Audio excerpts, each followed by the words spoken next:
a new Game Pass style subscription service from PlayStation could be in the works.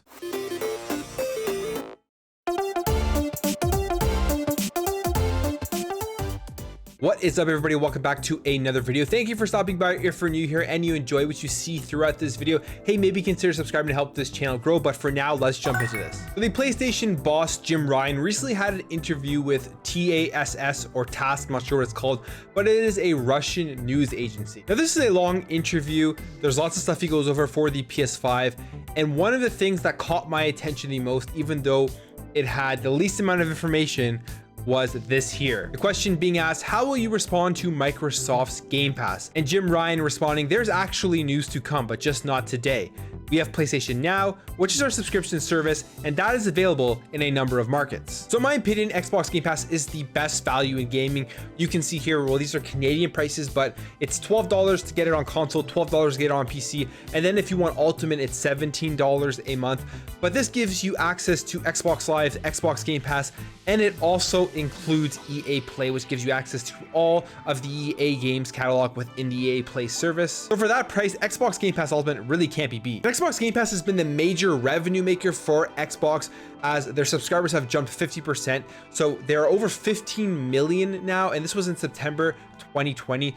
So you can believe that those numbers have gone up now. And with the acquisition of ZeniMax and the Bethesda games and making their way onto Xbox Game Pass on day one, that number is just going to continue to grow exponentially, and it's going to be a massive moneymaker for Microsoft. So going back to Jim Ryan's statement here, you can pretty much believe that Sony is sitting around a table, all the executives, and they're looking at Xbox Game Pass, and they are knowing that eventually they're going to have to make that pivot away from making only those first-party exclusives, selling them for full price, to some sort of subscription service that either offers those first-party exclusives or is better than what they're offering right now with PlayStation Now. In terms of PlayStation Now, May 2020, there were 2.2 million subscribers. I don't know how much it's grown since then, but I'm guessing not nearly as much as Xbox Game Pass is growing in the same amount of time. Now, PlayStation Now does have good stuff in there, but they don't have the killer things that Xbox Game Pass has, which is releasing their first-party games on day one on the actual service. That is the big draw towards Xbox Game Pass. And when people eventually sign up for Xbox Game Pass for that, they stay subscribed. So you're making money off of a lot of these customers for a long period of time. These customers are also experiencing games they would have never played before. So it's really great for the developers and for the publishers of these games, because there's no other way these games would have been seen by a lot of these people if it wasn't for the subscription service. And then when we look at Sony, what they have been making over the last year in 2019, they made $3.2 billion from PlayStation Plus and PlayStation Now subscriptions. So this was the second biggest year for PSN revenue in PlayStation history, falling just slightly from 2018's 12.52 billion. And 2019 was also Sony's biggest year for subscription service, up from 2.81 billion earned in 2018. So that's another big thing. They're seeing that the revenue from their subscription services are increasing. The actual sales and pushing of hardware, consoles itself, and install bases is kind of a dying art in the console generations.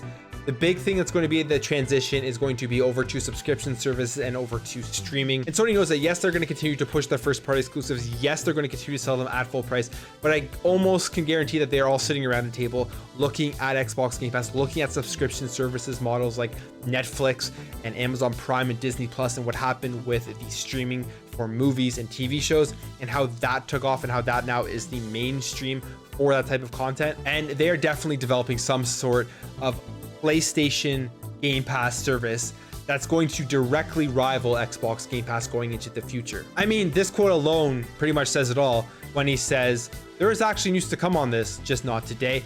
It'll be really interesting to see what they do. Are they going to put their first party games on PlayStation Now? Are they going to put their first party games on PC and make a subscription service that allows their games to be played on PC and PlayStation?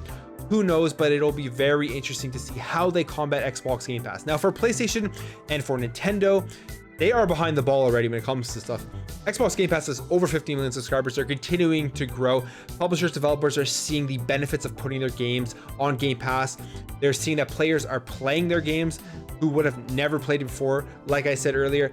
And they are also seeing probably that they are making more money off of in-game purchases, DLC, that kind of stuff, because these games have been discovered on Game Pass. So publishers and developers are not going to stray away from Xbox Game Pass. The question will be, is there's going to be any exclusivity when it comes to this stuff when other subscription services come out, like we have with Netflix, like we have with Amazon Prime, like we have with Disney Plus. I think this is the future, whether you like it or not. Me personally, I love Xbox Game Pass. I think it's an incredible service for the value you get for the amount of money you're paying per month. I really do not think it can be beat. So if PlayStation releases something like this, I welcome it. Just more value for the money. Anyways, guys, that's it for me. Let me know what you think about this in the comments below. Do you think PlayStation is going to upgrade PlayStation Now and release a direct rival to Xbox Game Pass? Or do you think they're not going to do that and just going to continue with what they are doing right now, which is making high production first-party games and charging full price for them? I would love to hear your thoughts. If you enjoyed this video, make sure to hit that thumbs up button. If you just like to hit that thumbs down button. If you're new here and you enjoy what you see throughout this video, hey, maybe consider subscribing to help this channel grow. Thank you guys for watching. Thank you for all your support, and I'll catch you in the next video.